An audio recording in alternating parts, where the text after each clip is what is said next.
კინოს თემატიკით განვაცხადოთ. გადაიღეს საქართველოში ასეხვია პროექტს, რომელსაც მთავრობა ქართულ და უცხოურ კინოკომპანიებს თავაზობს. პროგრამის მიხედვით ფილმის გადაღების და კონკრეტული პირობების დაკმაყოფილების შემთხვევაში საპროდიუსერო კომპანიები დახარჯული თანხის ნაწილს უკან დაიბრუნებენ. ეკონომიკისა და კულტურის სამინისტროს მიერ მომზადებული ერთობლივი პროექტის დეტალები დღეს პრემიერმა ადრესატებს პირადად გააცნო. კინოწარმოებით დაინტერესებულ ადგილობრივ და საერთაშორისო პროდიუსერებს სახელმწიფო პროგრამის აწარმოეს საქართველოში ახალი კომპონენტი, კინოინდუსტრიის წახალისება შესაძლებლობას მისცემს გადაიღონ ფილმები ისე, რომ კვალიფიციური ხარჯების 25% უკან დაუბრუნდეთ.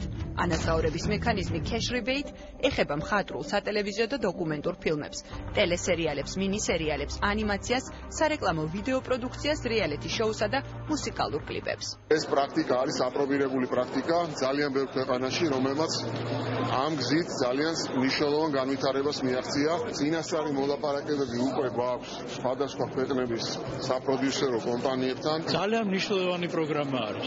გათვალისწინებულია თითქმის ყველა მიმართულებები, რომლებიც აუცილებელია იმისთვის, რომ ქართული კინო ფეხზე დადგეს და მან ასე ვთქვათ დაიჭიროს თავისი ადგილი.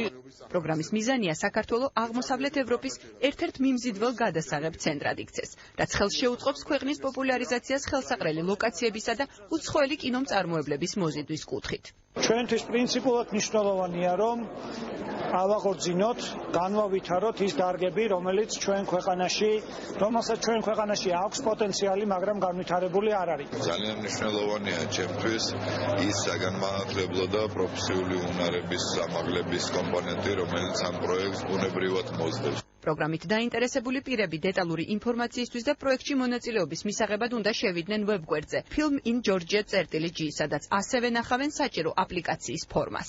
კინო ჩვენთან უკვე როგორც ბიზნესის დაიწყებს მუშაობას და დიდმასშტაბიან პროექტებზე გადავალთ ნელ-ნელა. ბოლოს 3 წლის განმავლობაში საქართველოში ეკონომიკის სამინისტროს ჩართულობით არაერთი უცხოელი პროდიუსერი ჩამოვიდა.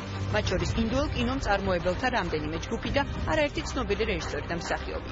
ბოლო პერიოდში საქართველოში უცხოელი პროდიუსერების მიერ გადაღებულ ფილმებში 7 მილიონი ლარი დაიხარჯა და 1000 ადამიანზე მეტი დასაქმდა.